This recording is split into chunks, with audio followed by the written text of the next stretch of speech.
दोस्तों क्या आपको पता है आज जितनी भी मेडिकल कंपनीज हैं जो वैक्सीन्स और मेडिसिन बनाती हैं आज इतना सक्सेसफुल कैसे हैं? Do you know the reason?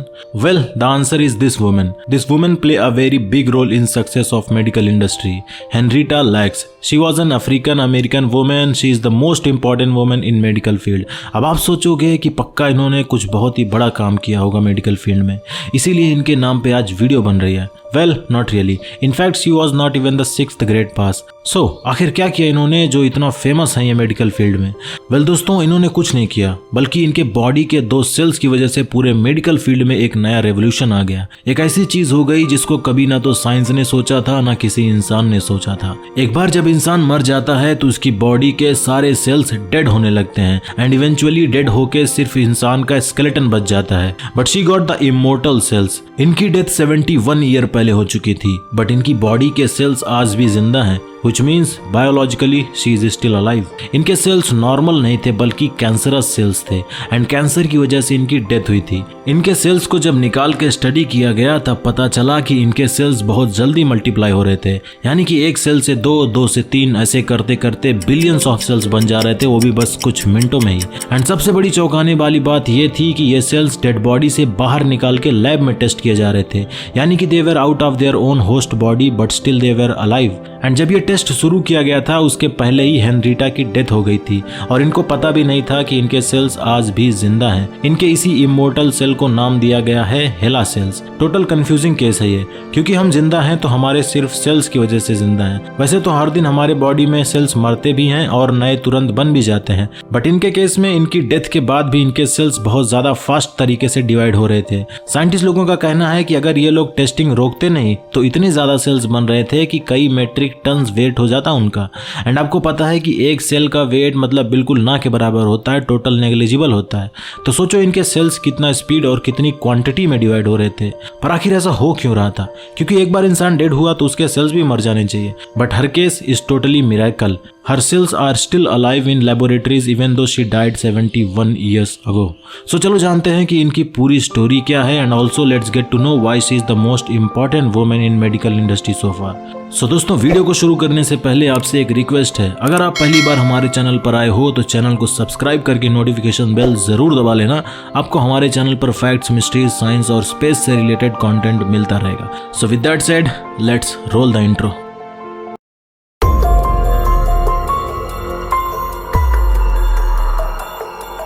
दोस्तों इनके ऊपर एक बुक लिखी गई है जिसका नाम है the immortal life of Henrietta Lacks and also इनके ऊपर हॉलीवुड में एक डॉक्यूमेंट्री भी बन चुकी है। इस डॉक्यूमेंट्री में लीड रोल में है ओपरा विनफ्रे, जो कि इन्होंने इसमें हेनरिटा की डॉटर डेबोरा का रोल किया है। खैर आते हैं अब हेनरिटा की अर्ली लाइफ पर।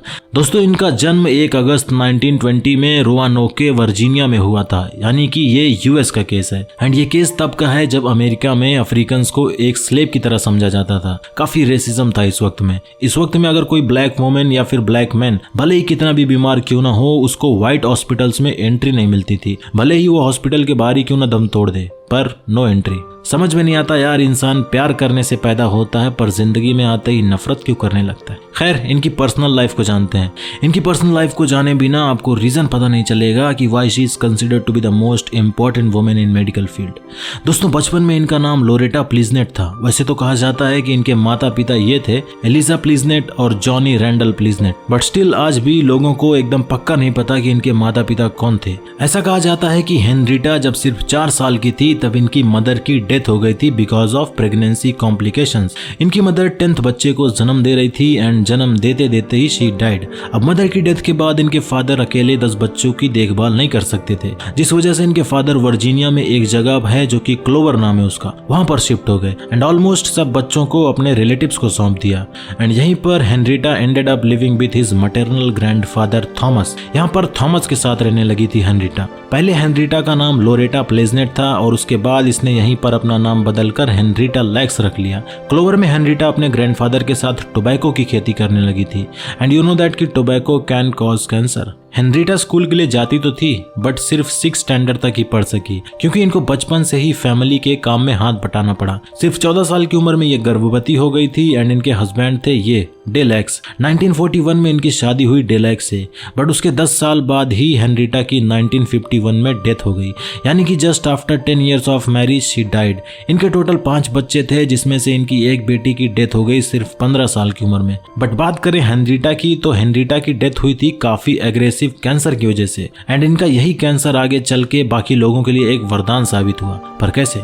हेनरीटा को कैंसर तो हुआ था पर उसमें शायद कहीं ना कहीं इनकी ही इग्नोरेंस थी। इनको कई टेस्ट और डायग्नोसिस लिखे गए थे but she never went for those treatments. अब यहीं से इनकी एक पेनफुल जर्नी शुरू होती है। इनकी मृत्यु तो हो चुकी है but biologically she is still alive in this world. But how? Let's find it out. She was almost living her normal life but अचानक से एक दिन धीरे धीरे इनको अपने सर्विक्स के रीजन में पेन होना शुरू हो गया। सर्विक्स फीमेल्स के बॉडी का एक ऐसा पार्ट है जो जेनिटल्स एरियाज में एग्जिस्ट करता है।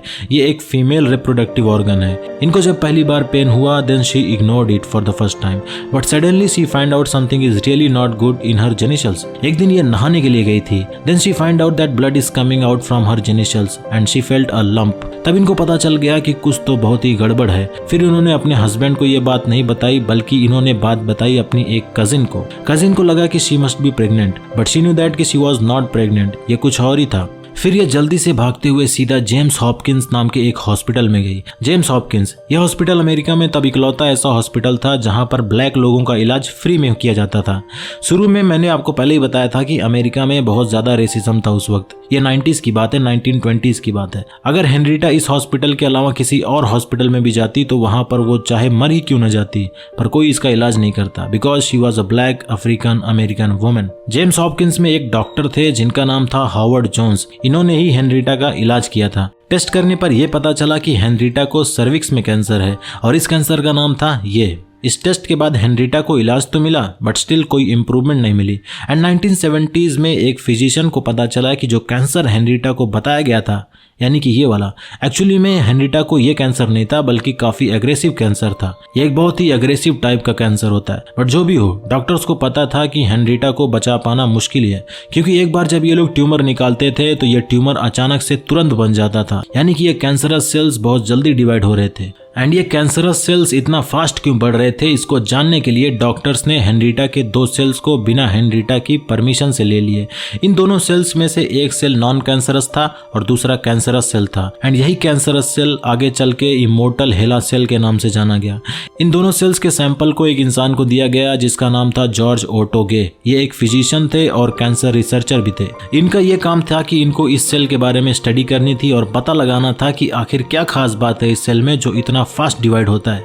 और जब इन्होंने टेस्टिंग शुरू की तब पता चला कि ये सेल्स उम्मीद से कई गुना ज्यादा ये लोग फास्ट डिवाइड हो रहे थे, यानी 1 से 2, 2 से 3 ऐसे करके करते बिलियंस ऑफ सेल्स बस देखते देखते बन जाते थे। एक नई बॉडी तैयार हो सकती थी इन सेल्स की वजह से, वो भी बस कुछ मिनटों में।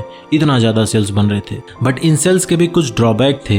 ये बॉडी से बाहर थे और अलाइव भी थे, ये बात तो सच है। बट जो भी सेल्स डिवाइड हो रहे थे अगर उनको बाकी सेल से अलग कर दिया जाता था तो वो वहीं पर मर जाते थे, यानी कि ये बस ग्रुप में जिंदा रह सकते थे।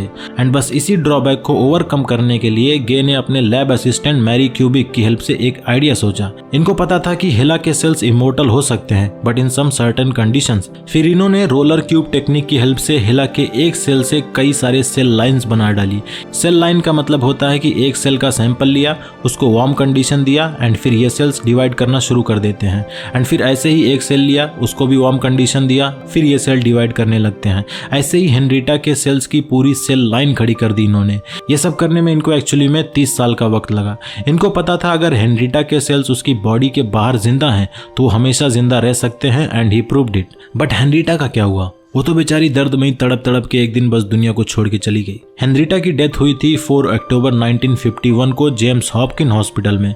हेनरीटा और उसकी फैमिली को जरा भी भनक नहीं थी कि हेनरीटा के सेल्स पे ये लोग एक्सपेरिमेंट किए जा रहे हैं एंड वो भी विदाउट हर परमिशन। हेनरिटा की फैमिली को ये बात बहुत दिन बाद पता चली, यानी कई साल बीत गए उसके बाद पता चली, क्योंकि हेनरिटा की डेथ के कई सालों बाद डॉक्टर्स लोग हेनरिटा की डॉटर के ब्लड सैंपल्स मांगने लगे और इसी बात से हेनरिटा की फैमिली क्यूरियस हुई कि डेथ तो बहुत पहले हो चुकी है हेनरिटा की, तो अब इनको सैंपल क्यों चाहिए। एंड बाद में this woman come into action. इनका नाम है रेबेका स्कूट, ये एक ऑथर हैं। इन्होंने हेनरिटा के सेल्स के बारे में पूरी सच्चाई हेनरिटा की फैमिली को बता दी। उनको बताया कि कैसे उनके सेल्स के ऊपर 30 सालों से रिसर्च पे रिसर्च चालू है। And also the immortal life of Henrietta lakhs, ये बुक भी रेबेका ने लिखी है। अगर ये बुक न लिखी जाती तो शायद हेनरिटा की सच्चाई दुनिया को कभी पता नहीं चलती। इस बात से हेनरिटा की फैमिली गुस्से में आ गई एंड कोर्ट में केस दायर कर दिया। बट कोर्ट में जज ने कहा कि एक बार अगर किसी इंसान की डेथ हो गई तो उसके body parts commercial purpose like test या फिर एक्सपेरिमेंट्स के लिए यूज किए जा सकते हैं। इस फैसले से हेनरिटा की फैमिली जरा भी इत्तेफाक नहीं रखती थी। जेरी लैक्स जो कि हेनरिटा की ग्रैंड चिल्ड्रन है, इन्होंने ये बात पब्लिक कर दी और इश्यूज लोगों में लाके रख दिया। इन्होंने कहा कि बात यह नहीं है कि डॉक्टर्स ने टेस्ट किया, बट बात है प्राइवेसी की, क्योंकि हेनरिटा के सेल्स की हेल्प से वो लोग उनके बच्चों के भी डीएनए और अदर चीजों को जान सकते थे। That's why she call out this issue on the New York times. उसके बाद थोड़ी मेहनत और मशक्कत करने पर फाइनली हेनरिटा की फैमिली को थोड़ा कंट्रोल मिल गया इस इश्यूज पर। यानी कि जो डॉक्टर्स थे और जो मेडिकल फर्म्स थे, अगर वो लोग हेला सेल का यूज करते थे तो उसमें जो भी डेटा निकल के आता था सबसे पहले हेनरिटा की फैमिली को बताना पड़ता था। अब बात करते हैं कि आखिर हेला सेल्स की वजह से मेडिकल इंडस्ट्री में चेंज क्या क्या आया। सो दोस्तों, हेला सेल्स को कई जगह पर यूज किया गया है। लाइक पोलियो वैक्सीन बनाने के लिए हेला सेल्स को बल्क में मास रिप्रोड्यूस कराया गया था। इसकी हेल्प से पोलियो वैक्सीन बनी है। एंड ऑल्सो हेला सेल्स की हेल्प से कई सारी कैंसर की वैक्सीन बनाई जा चुकी हैं, जिसको कई तरह के लोगों में इंजेक्ट किया जा चुका है, like prisoners, cancer patient. Healthy लोगों में भी इस वैक्सीन को इंजेक्ट किया गया था जस्ट टू चेक कि इस सेल से बने वैक्सीन से बॉडी में क्या असर होता है। एक्चुअली हेला सेल्स की हेल्प से वैक्सीन बनाने का मेन इंटेंशन यही था कि पता चल सके कि आखिर इस सेल की वजह से कैंसर डेवलप होता है बॉडी में या फिर इम्यून सिस्टम तगड़ा होता है। हेनरिटा की डेथ के बाद इनके सेल्स पूरी दुनिया में डिस्ट्रीब्यूट हो गए। ऑलमोस्ट हर साइंटिस्ट के लैब में ये सेल्स फ्रोजन होते हैं। इन सेल्स को कई मेडिकल एक्टिविटीज में शामिल किया जाता है, like vaccine making, gene mapping, AIDS, cancer, in vitro fertilization and many more. अभी तक लगभग 11,000 पेटेंट्स हैं हेला सेल्स के नाम पर। ऑलमोस्ट हर साइंस लैब में हेला सेल्स पर साइंटिस्ट लोग रिसर्च करते हैं। यानी कि हेनरिटा की डेथ की वजह से हर कोई प्रॉफिट कमा रहा था। बस अगर कोई अनजान था तो वो थी हेनरिटा और हेनरिटा की फैमिली। 1970s में काफी हैवी अमाउंट में हेला सेल्स कंटामिनेट हो गए थे, जिस वजह से साइंटिस्ट लोगों को प्रॉब्लम हुई कि अब कैसे इसको पहले जैसा प्योर किया जाए। और इसी चक्कर में इन लोगों ने हेनरिटा की फैमिली को अप्रोच किया और हेनरिटा की बच्चियां थी उनके ब्लड सैंपल्स मांगने लगे। यही वो मोमेंट था जब हेनरिटा के परिवार को सारा डामाडोल का पता चला। एंड ऑल्सो रेबेका स्कूट, इन्होंने पूरी तरीके से पूरी कहानी एक्सपोज कर दी थी। खैर, जो भी हुआ हेनरिटा के साथ, सूनर और लेटर हर किसी को यह बात रियलाइज हुई कि आज जो कुछ भी मेडिकल फील्ड में अचीव किया गया है उसमें एक बहुत बड़ा योगदान हेनरिटा का भी है। इसीलिए अब हेनरिटा अमेरिका में मेडिकल फील्ड में सबसे ज्यादा चर्चित महिला है। इनके नाम पर स्टैचूज बनवाए गए हैं और इनके ऑनर में कई सारे कॉन्फ्रेंसेस होते रहते हैं। एंड साइंटिस्ट लोगों को भी ये अंदाजा है कि she really deserve some appreciation and recognition. ये स्टैचू देख रहे हो आप, ये हेला के ऑनर में बनाई गई थी। इसमें जो आप बैकग्राउंड देख रहे हो, ये एक्चुअली में सब सेल्स हैं which depicts the flower of life. And ये हेला के जो ड्रेस में आकृतियां बनी हैं, ये है हेला के वो सेल्स जो डिवाइड हो रहे थे।